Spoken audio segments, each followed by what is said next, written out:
A linha do tempo da história da Igreja Adventista. Ao longo de sua caminhada, a Igreja Adventista do Sétimo Dia vivenciou diversas experiências que foram determinantes na formação e desenvolvimento de sua história. Como igreja, cremos que nossas raízes originam-se na Bíblia, a Palavra de Deus, percorrendo a vida de patriarcas, profetas e reis, os quais foram representantes de Deus durante o período do Antigo Testamento. Porém, vindo a plenitude dos tempos, Deus enviou seu Filho ao mundo para trazer luz e esperança de vida eterna. Com o propósito de revelar a glória de Deus, Jesus veio fundar o cristianismo. No entanto, durante sua história, enfrentou inúmeras provas e desafios. A igreja cristã foi perseguida, muitos cristãos foram martirizados e a verdade da palavra de Deus foi mudada. Os adventistas do sétimo dia creem que foram chamados por Deus para levar ao mundo o conhecimento pleno da verdade revelada na palavra de Deus. Dentre os pioneiros da igreja adventista do sétimo dia, destaca-se a liderança de Tiago White, que nasceu no dia 4 de agosto de 1821, em Palmyra, Maine, Estados Unidos.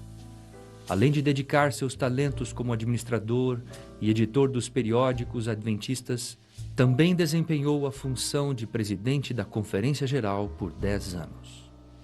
6 anos mais tarde, no dia 26 de novembro de 1827, nasce Ellen Gold Harmon, na cidade de Gorham, Maine, Estados Unidos. Apesar de ser uma jovem de apenas 17 anos de idade e ter uma saúde muito debilitada, aceitou o desafio de ser uma mensageira do Senhor, transmitindo ao povo de Deus muitas instruções de grande valia, tanto para este tempo como para o vindouro. Em 14 de agosto de 1831, surge um pregador em Dresden, Nova York, que marcaria fortemente a vida de Ellen, Tiago White e cerca de 100 mil pessoas nos Estados Unidos. Ao estudar a Bíblia de forma sistemática, Guilherme Miller, um fazendeiro e juiz de paz, chegara à conclusão de que Cristo retornaria à Terra por volta de 1843. Sua pregação baseava-se na interpretação da profecia de Daniel 8,14 e nas evidências bíblicas quanto ao retorno de Jesus Cristo. Muitos americanos presenciaram esses sinais, especialmente nos dias 12 e 13 de novembro de 1833, quando uma chuva de meteoros caiu sobre os céus dos Estados Unidos. Os milleritas relacionaram tal evento com as predições feitas por Cristo e pelo profeta João no livro do Apocalipse. Em 1836, aos 9 anos de idade, Ellen Harmon sofreu um acidente o qual a impediu de frequentar a escola e desenvolver atividades regulares. Uma colega atingiu seu rosto com uma pedra, quebrando o seu nariz. A fratura a deixou 3 semanas inconsciente, desacreditada de recuperação pelos próprios médicos. Como resultado, Ellen Harmon cresceu com sérias debilidades físicas, porém manteve-se firme no seu relacionamento espiritual com Deus.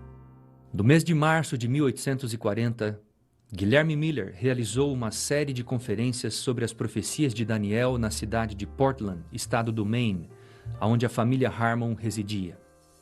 Ao ouvir o conteúdo da pregação de Miller, ela e sua família aceitaram a mensagem quanto ao breve retorno de Cristo. No entanto, em face a esta decisão, a família Harmon foi excluída do hall de membros da Igreja Metodista em setembro de 1843. 2 anos mais tarde, a primeira manifestação do espírito de profecia ocorreu entre os milleritas. William Foy, pastor negro batista, recebeu a primeira de suas 2 visões em 18 de janeiro de 1842. O conteúdo referia-se ao céu e à proximidade do julgamento. No entanto, Foy relutou ao testemunhar suas mensagens devido ao preconceito racial da época. A pregação de Miller impressionou muitos corações. Ellen Harmon estava entre estes, e como demonstração de sua fé, foi batizada na Igreja Metodista em 26 de junho de 1842. Como um seguidor das verdades sustentadas pelos milleritas, nesse mesmo ano, Tiago White iniciou suas pregações sobre a volta de Jesus. Embora o movimento milerita fosse composto por membros de diversas igrejas, muitas pessoas rejeitaram sua mensagem. Por outro lado, congregações inteiras uniram-se na esperança do advento. Dentre elas, a Igreja de Washington, New Hampshire, que era liderada pelo pastor Frederick Wheeler em 1844. Esta congregação se tornou a primeira igreja adventista a guardar o sábado por influência de Raquel Oakes. Com base nos cálculos das profecias bíblicas, Samuel Snow concluiu que o retorno de Jesus ocorreria no dia 22 de outubro de 1844. Pouco antes dessa data, Hazen Foss recebeu uma visão onde viu os mileritas caminhando rumo à terra prometida. No entanto, Foss rejeitou o chamado de Deus e, quando tentou relatar sua experiência, sentiu que o Espírito Santo o havia deixado. Nesta ocasião, cerca de 100.000 pessoas aguardavam em suas casas, reunidos em bosques, esperando Jesus aparecer entre as nuvens do céu. Essa data entrou para a história como o dia do grande desapontamento. No dia seguinte, Deus consolou o grupo de crentes, dando a Irã Edson uma resposta a respeito do que realmente acontecera. Em um vislumbre, ele viu Cristo entrando no lugar santíssimo do santuário celestial e não retornando à terra, conforme os mileritas haviam pregado. Logo após esse evento, Irã Edson, na companhia de 2 outros mileritas, aplicaram-se a estudar a Bíblia e logo obtiveram a compreensão quanto aos fatos ocorridos naquela data. Outras mensagens provenientes de Deus trouxeram conforto aos desalentados mileritas. Em dezembro de 1844, Ellen Harmon recebeu sua primeira visão, onde viu o povo do advento marchando por um caminho estreito rumo à terra prometida. Tal visão deu início ao seu ministério profético, que se estendeu por 70 anos. Em fevereiro de 1845, Ellen Harmon recebeu uma visão que confirmaria a experiência de Irã Edson sobre a entrada de Jesus no lugar santíssimo do santuário celestial no dia 22 de outubro de 1844. Ambas as visões trouxeram consolo aos crentes que sofreram a grande decepção. 2 fatos importantes ocorreram no ano de 1846. Tiago White e Ellen Harmon se casaram e abraçaram a mensagem do sábado, conforme o 4º mandamento. 2 anos depois, Ellen White recebeu 2 importantes visões. Primeiro, a visão sobre a obra de publicações, onde viu torrentes de luz circundar a terra. E segundo, a primeira visão sobre saúde, onde Deus lhe revelou alguns princípios que ela deveria eliminar: o consumo do chá, tabaco e café. Era necessário que essas verdades tão valiosas fossem transmitidas ao povo de Deus. Assim, em 1852, os adventistas sabatistas compraram um prelo para publicar os primeiros panfletos e revistas. No ano seguinte, a primeira escola sabatina foi organizada entre os pioneiros adventistas. Em 1858, Ellen White recebeu uma revelação que ficou conhecida como a visão do grande conflito, onde Deus lhe mostrou a história cósmica do plano da redenção. Durante o ano de 1860, 2 fatos importantes ocorreram na Igreja Adventista do Sétimo Dia. Em primeiro lugar, a Associação de Publicações Adventista foi organizada. E, em segundo, um nome oficial foi designado para o movimento: Igreja Adventista do Sétimo Dia. Após esses 2 episódios, a Igreja Adventista passou a criar núcleos administrativos a fim de organizar o trabalho de crescimento de suas igrejas.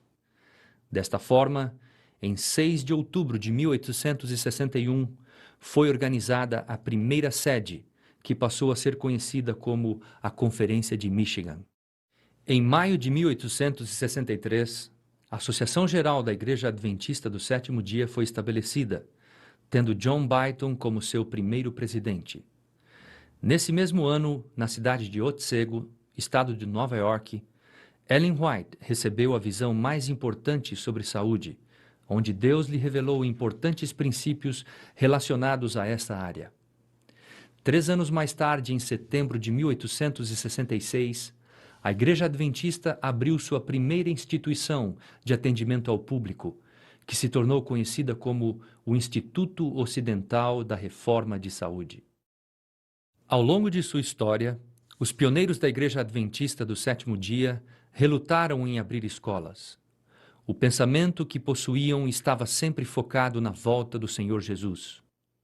No entanto, em 1872, Deus comunicou uma visão a Ellen White, na qual foram revelados amplos princípios de educação, os quais deveriam ser aplicados à escola. Como resultado dessas revelações, em 3 de junho de 1872, foi aberta a primeira escola adventista na cidade de Battle Creek. 2 anos depois, em 1874, a igreja fundou sua primeira instituição de ensino superior, o Battle Creek College. Nesse mesmo ano, John Andrews foi enviado à Europa como primeiro missionário além-mar da Igreja Adventista. No ano seguinte, em 1875, a segunda editora da igreja nos Estados Unidos, a Pacific Press Publishing Association, foi fundada em Oakland, Califórnia. Uma das provações mais duras que a família White enfrentou em sua jornada foi a perda de Tiago White, no dia 6 de agosto de 1881, aos 61 anos de idade. No entanto, a igreja deveria continuar avançando em sua trajetória. Em abril de 1882, Urias Smith, um dos pioneiros mais promissores da igreja, lançou o livro As Profecias de Daniel e Apocalipse. Seguindo o fluxo do tempo, no ano de 1888, um dos acontecimentos mais relevantes da história do Adventismo ocorreu na 27ª Assembleia da Associação Geral na cidade de Minneapolis. Neste evento, foram discutidos assuntos de suma importância que contribuíram para o avanço da igreja e, sobretudo, quanto ao cumprimento de sua missão. O principal tema ali discutido foi a justificação pela fé em Cristo Jesus. As principais mensagens foram apresentadas pelo pastor Urias Smith e pelos jovens Elliot Wagner e Alonzo Jones. Um dos resultados principais dessa assembleia foi a decisão de enviar missionários para alcançar povos de áreas remotas da terra. Então, em 20 de outubro de 1890, o pastor John Tay foi enviado para a ilha de Pitcairn, no sul do Pacífico. Com o propósito de solidificar a obra no continente da Oceania, Ellen White foi enviada à Austrália no dia 12 de novembro de 1891. Durante 9 anos, atuou de forma intensa como uma serva fiel, ajudando a fundar e estruturar a obra educacional e de saúde. Um dos livros mais importantes de Ellen White, intitulado Caminho a Cristo, foi publicado em 1892, o qual se tornou a obra mais difundida do seu acervo. Atualmente, ela está traduzida em mais de 160 línguas e dialetos. No mês de julho de 1894, o pastor Edson White, filho de Ellen White, iniciou um projeto missionário junto aos negros do sul dos Estados Unidos. Numa embarcação a vapor chamada Morning Star, ele imprimia materiais e, com o auxílio de uma professora, alfabetizava alunos. Ao regressar da Austrália em 1900, Ellen White adquiriu uma propriedade em Helms Haven, estado da Califórnia, local em que passaria seus últimos anos de vida. Em 1901, participou da Assembleia da Associação Geral da Igreja Adventista em Battle Creek, estado de Michigan. Neste evento, sob orientação divina, ela apresentou aos líderes a necessidade de uma reorganização estrutural no sistema administrativo da igreja. Neste mesmo ano, ela também reforçou a ideia de que a liderança da Igreja Adventista deveria descentralizar-se, saindo de Battle Creek em direção a outras áreas geográficas do país. Com meses de antecedência, Deus lhe mostrou em visão a cena do sanatório e a casa editora sendo destruídas. Tais fatos se cumpriram conforme a visão a ela revelada. Em 1903, foi lançado o Manual da Educação Cristã Adventista, o clássico Educação, manual de consultas para todo o educador cristão. No ano seguinte, Ellen White teve que enfrentar uma forte heresia que surgiu a partir da publicação do livro The Living Temple, de autoria do Dr. Kellogg. Tal obra defendia as ideias panteístas que confundiram muitos adventistas, levando-os à apostasia juntamente com o Dr. Kellogg. Com 82 anos de idade, em abril de 1909, Ellen White fez a sua última viagem a trabalho para a costa leste. Nesta ocasião, de acordo com a luz que havia recebido, orientou os líderes da igreja para que estabelecessem uma escola bem equipada, que preparassem seus alunos para o exercício legal da medicina e que estivessem oficialmente reconhecida junto ao governo. Em 1911, após 23 anos de seu lançamento, o livro O Grande Conflito foi revisado a fim de aprimorar o seu conteúdo. A versão revisada é aquela que circula até os dias de hoje. Em 9 de fevereiro de 1912, Ellen White preparou um testamento onde designou o estabelecimento de um comitê de depositários dos seus escritos, que era composto por 5 pessoas, tendo seu filho William White como diretor. No mês de maio de 1913, ela proferiu sua última mensagem aos líderes da igreja por ocasião da Associação Geral, que ocorreu na cidade de Washington. Após esse evento, ela dedicou a maior parte do tempo na edição de seus escritos. No dia 3 de março de 1915, a irmã White recebeu sua última visão, onde Deus lhe revelou a importância de preparar novos livros e materiais para os jovens. Era o desejo de Deus que os jovens pudessem ter uma visão mais clara sobre a justificação pela fé e a perfeição do caráter, a fim de prepará-los para a vida eterna. Após uma queda, no dia 13 de fevereiro de 1915, sua saúde se agravou, levando-a a um estado de fraqueza intensa. E assim, numa sexta-feira à tarde do dia 16 de julho de 1915, ela morreu na paz do Senhor. Suas últimas palavras foram: "Eu sei em quem tenho crido." Por ocasião de sua morte, 24 livros haviam sido publicados. Quando tratamos da história da Igreja Adventista do Sétimo Dia, é necessário realizar um profundo estudo das raízes do seu desenvolvimento, não só pelo fato de firmar sua identidade singular, mas também para renovar a esperança gloriosa do breve retorno de Jesus Cristo. As experiências vivenciadas pelos pioneiros despertam em nós o espírito de missão. Nelas comprovamos a maneira como Deus conduz a história de sua igreja. Desta forma, podemos estar seguros nas palavras reveladas pela mensageira do Senhor. Ao recapitular a nossa história passada, havendo percorrido todos os passos de nosso progresso até o nosso estado atual, posso dizer: louvado seja Deus! Quando vejo o que Deus tem executado, encho-me de admiração e de confiança na liderança de Cristo. Nada temos que recear quanto ao futuro, a menos que esqueçamos a maneira em que o Senhor nos tem guiado e os ensinos que nos ministrou no passado.